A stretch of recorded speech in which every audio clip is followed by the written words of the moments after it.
Idli பொடிக்கு 1 cup கடலைப்பருப்பு எடுத்து நல்லா வறுத்துக்கிடலாம்.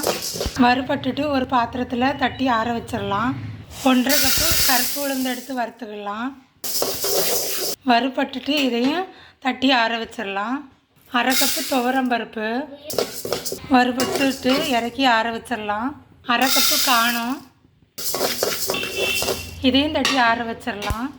1/2 கப்பு எள்ளு இதையும் தட்டி ஆற வச்சிருவோம். வறுபட்டுட்டு 1 ஸ்பூன் நல்ல மிளகு, 1 ஸ்பூன் ஜீரகம், 1 ஸ்பூன் வெந்தயம் இதையும் தட்டி ஆற வச்சிடலாம். 7 பல்லு பூண்டு, உங்களுக்கு எவ்வளோ காரம் வேணுமோ அதுக்கு தக்கன வத்தல் இதையும் தட்டி ஆற வச்சிடலாம். ஸ்டவ்வை ஆஃப் பண்ணிவிட்டு கடாய் சூட்டிலே உப்பு வறுத்துக்கிடலாம். பெரிய உப்பு இருந்தால் பெரிய உப்பு போட்டுக்கிடுங்க. பெரிய காயத்துண்டு இருந்தால் காயத்துண்டு போட்டுக்கிடுங்க. 1 ஸ்பூன் காயப்பொடி.